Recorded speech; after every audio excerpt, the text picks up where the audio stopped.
Welcome back to The Full View on SABC News. It's great to have you with us tonight. A different picture when you wake up tomorrow morning. South Africa moving to level 2 in terms of the lockdown. And let's recap what was announced by the President tonight. These are your headlines. President Cyril Ramaphosa announcing that move back to level 2 restrictions following a 31% increase in infections over the last week. It means an extended curfew and then also some changes in the amount of people allowed to gather indoors and outdoors. Northern Cape parents concerned that learners must return to normal schooling at the end of July. That's been announced by the Department of Basic Education, despite those increasing COVID-19 numbers. The 4-day taxi strike in Nelson Mandela Bay Metro continues to wreak havoc on people's lives.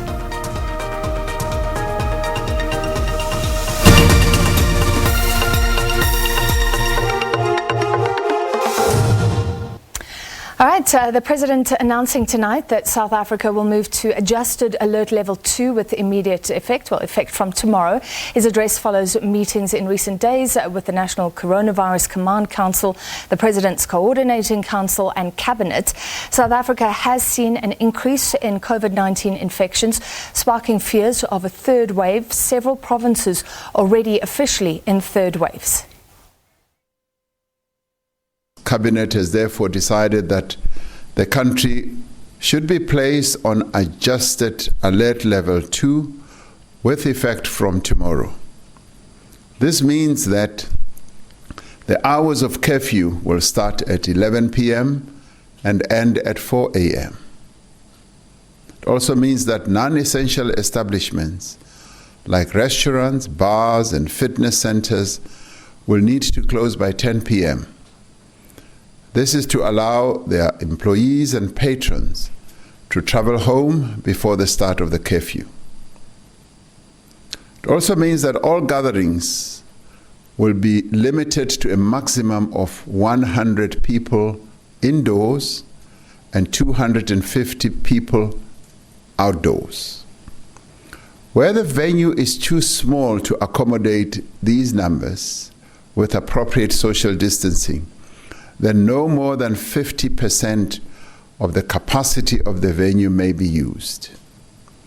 This includes religious services, political events and social gatherings, as well as restaurants, bars, taverns, and similar places.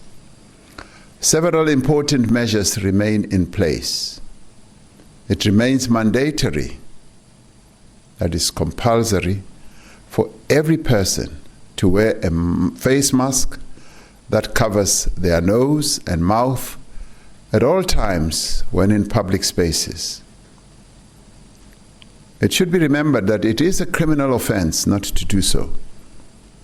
The owners and managers of public buildings, centers, shops, restaurants, taxis and buses all have a responsibility to ensure that people on their premises or in their vehicles wear masks and that the appropriate social distancing measures are put in place. I'd like it to be remembered that if you test positive for COVID-19, you must self-isolate at home for a period of 10 days from when you first developed symptoms. If you have been in contact with a person who has COVID-19, you must also self-isolate or self-quarantine for a period of 10 days following your exposure, even if you do not show any symptoms. Identifying and isolating all contacts of a positive case is our best mechanism to prevent the virus from spreading further. And so it is very important that we all obey the rules for isolation and quarantine. Funerals remain restricted to no more than 100 people, and as before, night vigils and after-funeral gatherings and after-tears gatherings are not allowed. While the country is headed towards a third wave of infections, we do not yet know how severe this wave will be or for how long it will last. According to the scientists that advise government, the severity of this third wave will largely be determined by the amount of contact each of us has with other people. This means that each of us needs to think about all the people we come into contact with each day and do everything we can to limit those contacts.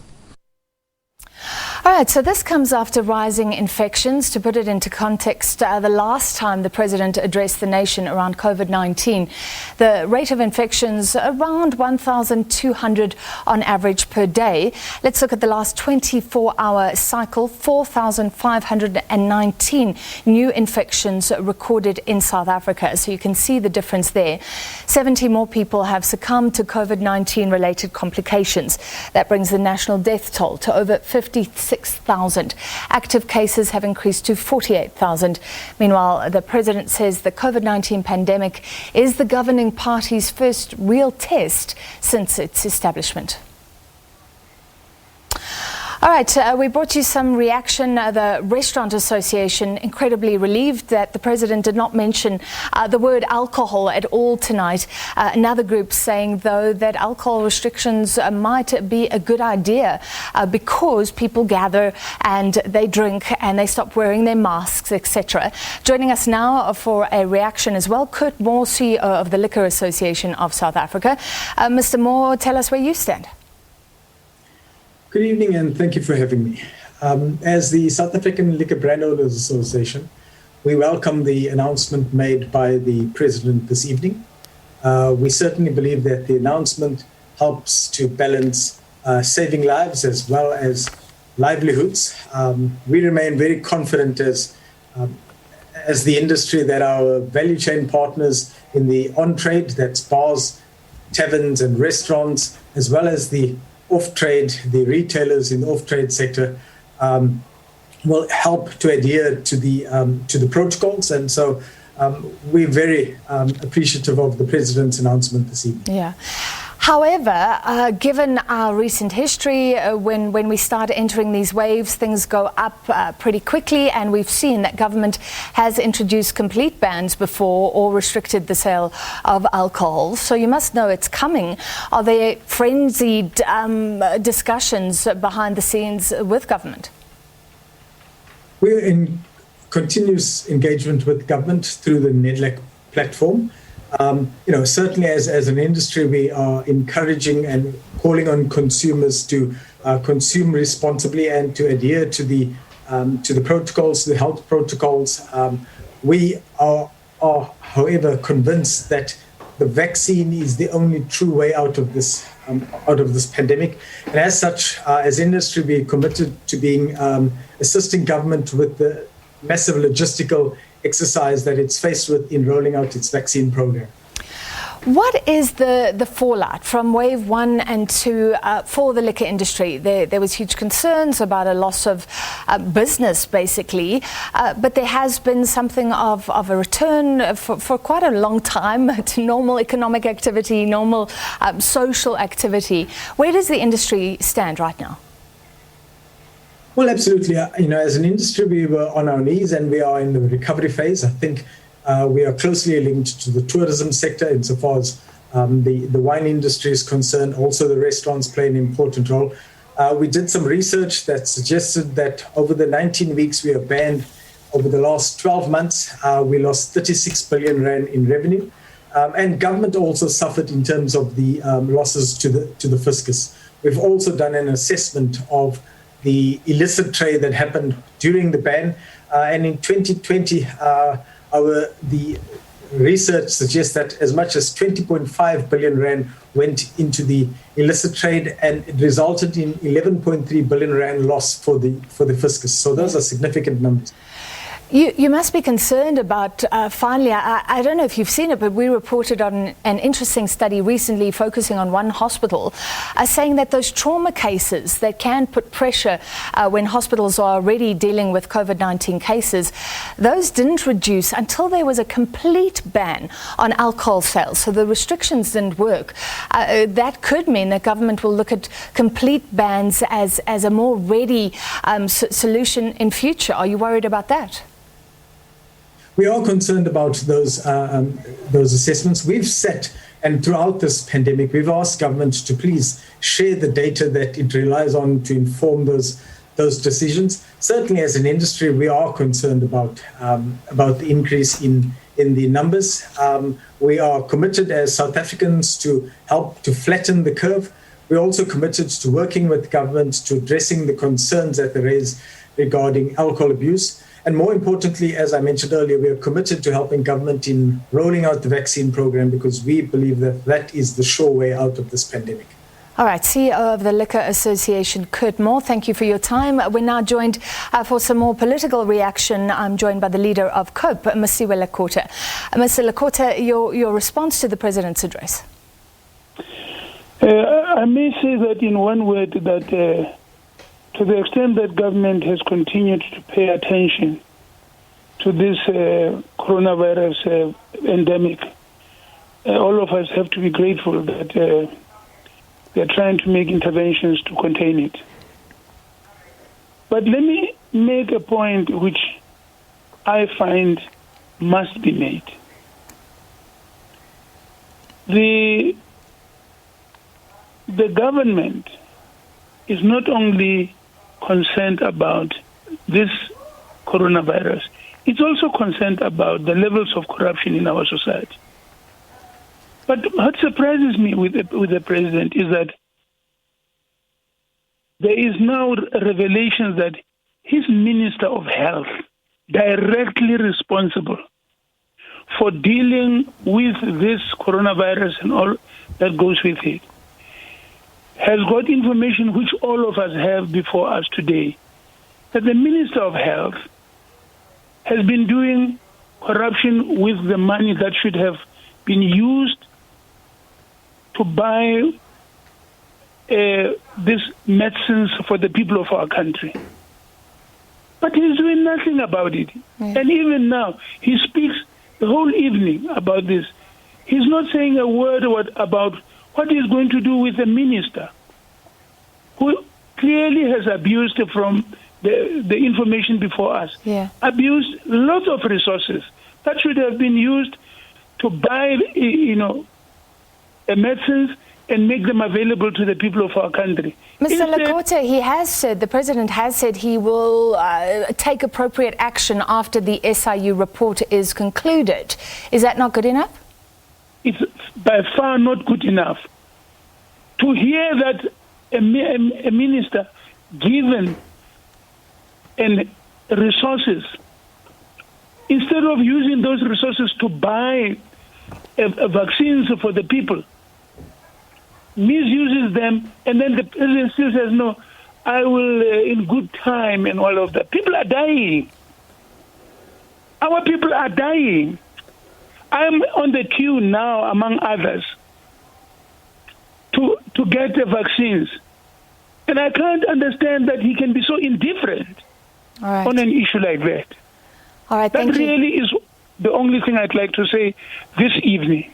All right, thank you very much for being with us, for giving us your response, COPE leader Masiwe Lekota. And joining us now is Makosini Mgitwa, who political commentator, to look at this speech tonight.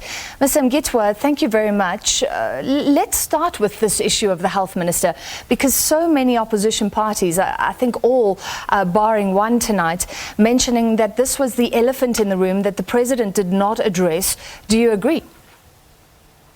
I disagree.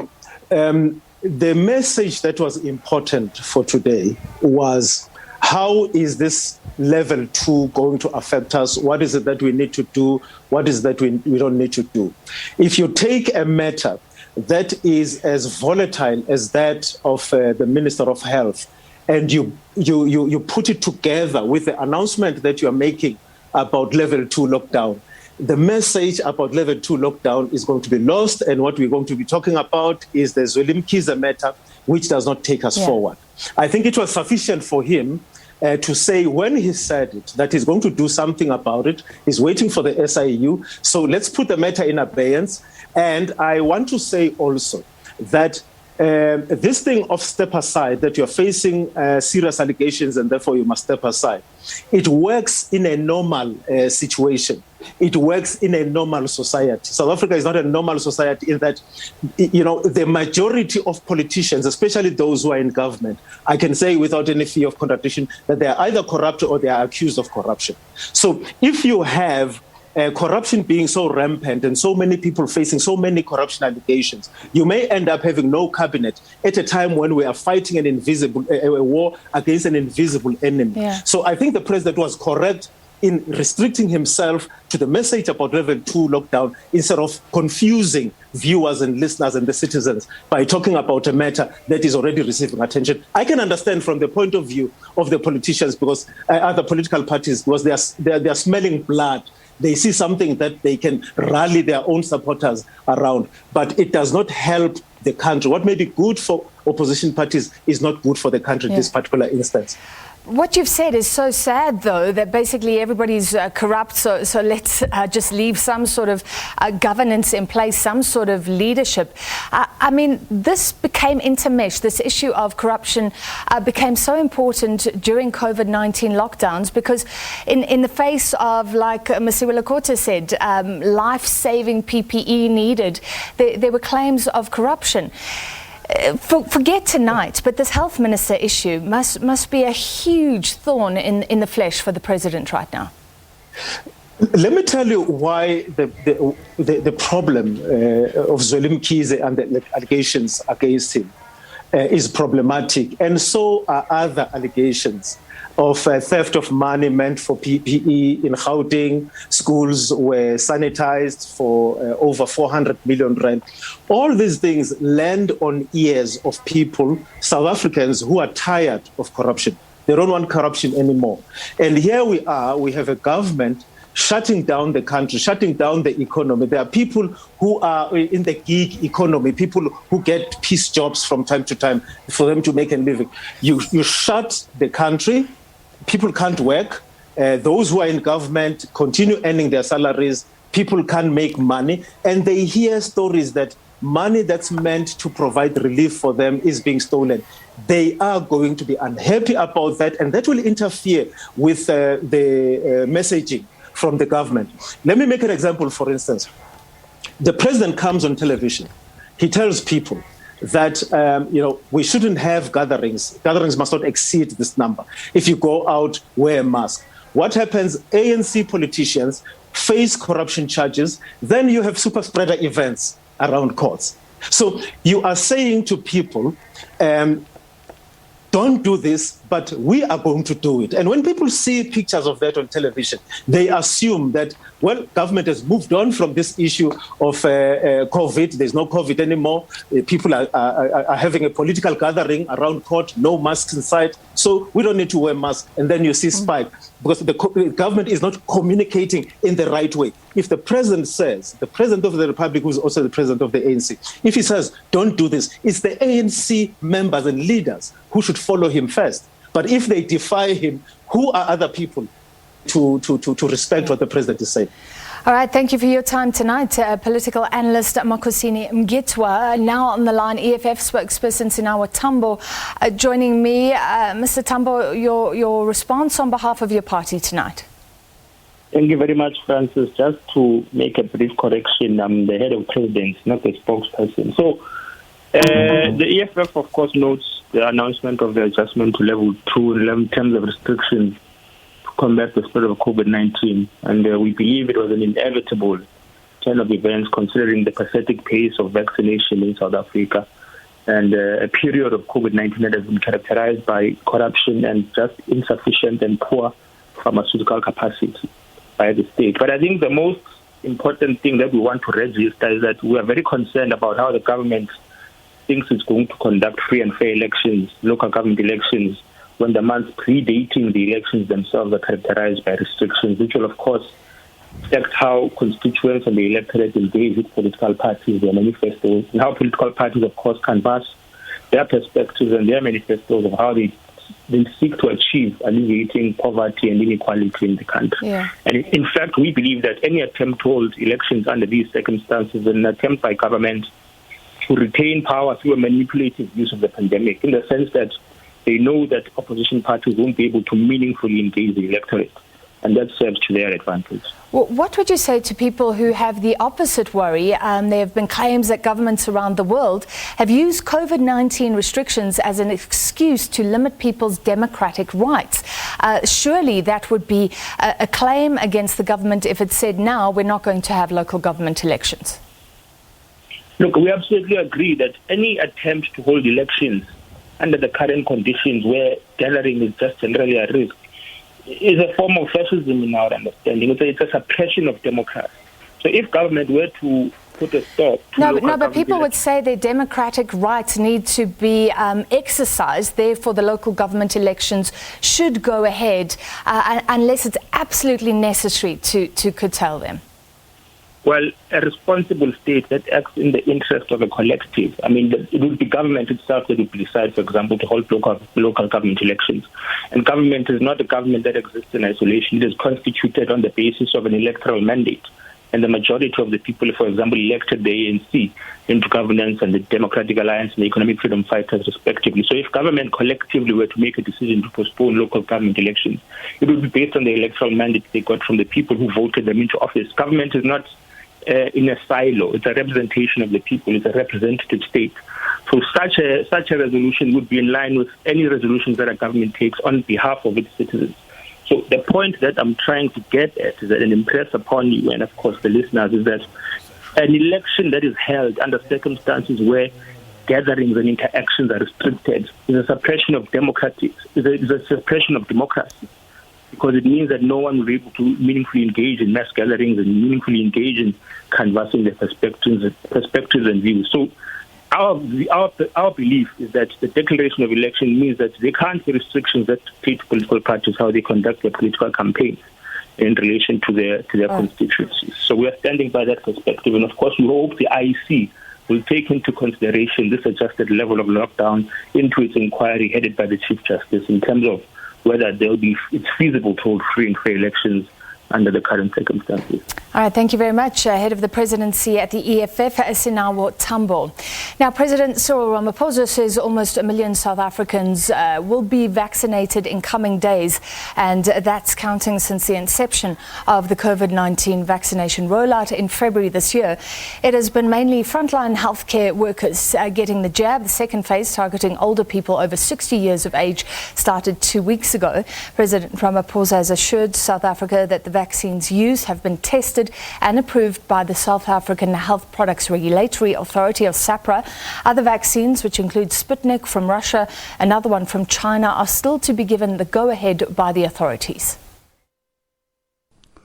All of the vaccines that are approved for use in South Africa are safe and effective. They have carefully been tested in large trials and subjected to a rigorous approval process by the South African Health Products Regulatory Authority, SAPRA, we call it, and by also a number of health authorities around the world. Most importantly, they all provide protection, these vaccines, against severe illness or death as a result of COVID-19. We are continuing discussions with other vaccine manufacturers so that we are able to include different vaccines in our program.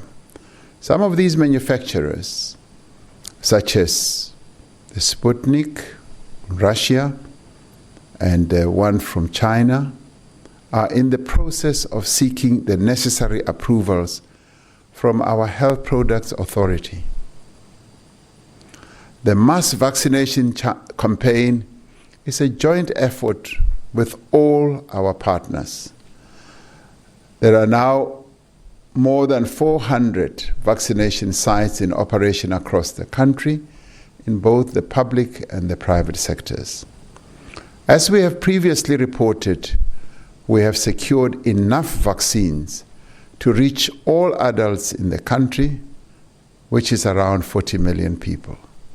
This includes 31 million doses of the Johnson & Johnson vaccine, which is a single dose, as we have said, and which will be manufactured here in South Africa.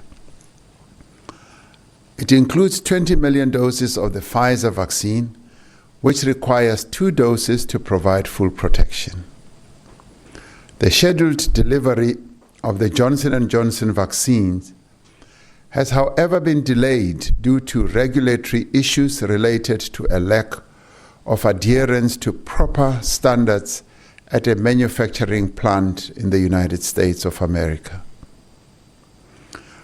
We are waiting for these issues to be resolved before the first batch of Johnson & Johnson vaccines can be released from the facility in Gqeberha in the Eastern Cape. While this is a challenge that has affected the supply of vaccines for many countries and not just in our own country, we are in constant contact with the relevant authorities to ensure that our doses can be released as soon as possible. Around 1.3 million Pfizer doses have already been distributed and nearly 500,000 administered. The next 636,000 doses arrive tonight, with weekly deliveries of an equivalent volume until the end of June, when we will receive 2.5 million doses. All right, the President a little bit earlier talking about the vaccination rollout. This was after he announced some new lockdown restrictions. Let's just summarize, and this has been released in graphical form by government tonight. So from tomorrow, South Africa moves to alert level 2. We're currently on alert level 1. This is due to infections going up, so the curfew expands. Currently it's midnight, but now it moves to 11 p.m., 1 hour earlier, and it ends at 4 a.m. And those establishments like restaurants and bars need to close by 10 p.m. and that is so that the workers can get home by the curfew. No change in alcohol sales. That was something that many organizations interested with an invested interest in the liquor industry were watching. Mandatory masks and then gatherings have been changed, so it's moved to 100 people indoors. That's down from 250, and 250 outdoors. That's down from 500, a cutting in half there.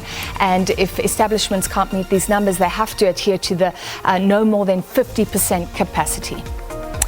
All right, and that is a wrap from our Full View news desk. And of course, it was a special broadcast tonight focusing on the President, but we'll be back with your usual programming. Lots more news to come on the channel as well.